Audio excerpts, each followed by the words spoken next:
Good morning, all of you. This is class 8 social science civics lesson 2, the parliamentary system of government. The term parliament is drawn from the French word parler, which means speech, talk, conversation. ये एक French word से लिया गया जिसका मतलब होता है बात करना, डिबेट करना, डिस्कस करना. ठीक है. पार्लियामेंट में the Indian parliament consist of the president, Rajya Sabha, Lok Sabha. Indian parliament में क्या क्या चीज़ें हैं इसमें? प्रेसिडेंट है, राज्यसभा है और लोकसभा है. और ये कब से इफेक्ट में आई थी? 1950 से. The parliament enables the citizen of India to participate in decision making.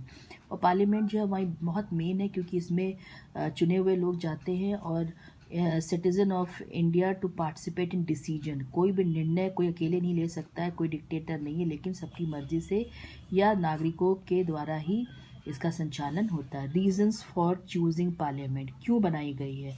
पहले during the British rule the educated Indian observe the working of the British. जो ब्रिटिश टाइम में इंडियंस जो थे उन्होंने जब देखा कि किस तरीके से ब्रिटिश लोग काम करते तो उन्होंने कहा हमारा भी एक पार्लियामेंट होना चाहिए. Secondary, parliament system both responsible and responsive for the government is responsible and accountable to people.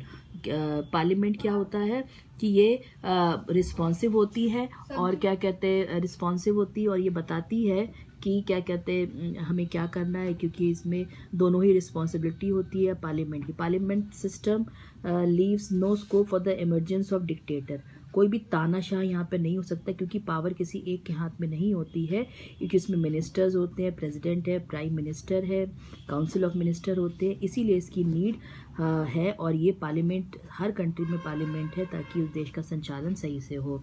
और इसको डॉक्टर भीमराव अंबेडकर ने हमारा कॉन्स्टिट्यूशन बनाया और उन्होंने भी इस बात की अहमियत को बताया. Component of the Indian government. Indian government में क्या क्या है? द इंडियन गवर्नमेंट में तीन चीज़ें consist of 3 organs, legislature, executive, judiciary.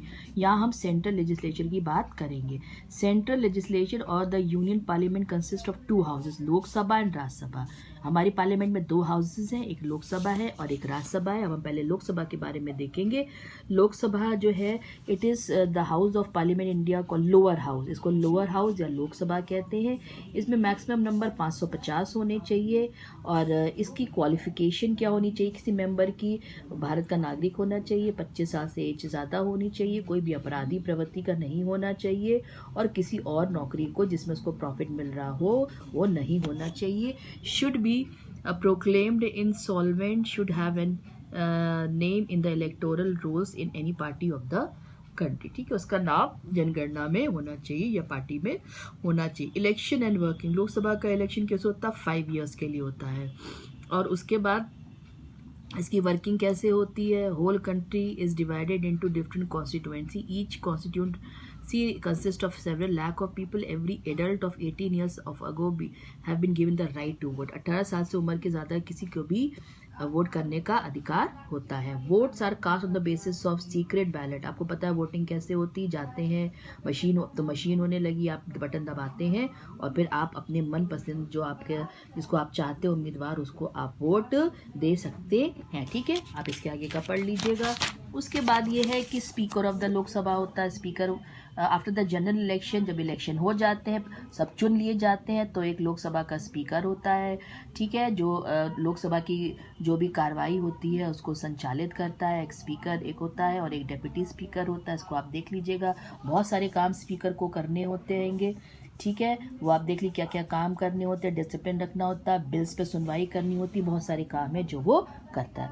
अब दूसरा हाउस है जिसको राज्यसभा या अपर हाउस कहते हैं. ये भी जो है वो एक अंग है हमारे पार्लियामेंट का. इसका कॉम्पोजिशन क्या, इसमें कितने सदस्य होने चाहिए? 250 होने चाहिए. इनका इलेक्शन कैसे होता है? Rajya Sabha is a permanent house जो डिसॉल्व नहीं हो सकता है. लोकसभा की तरह इसको डिसॉल्व नहीं कर सकते हैंगे.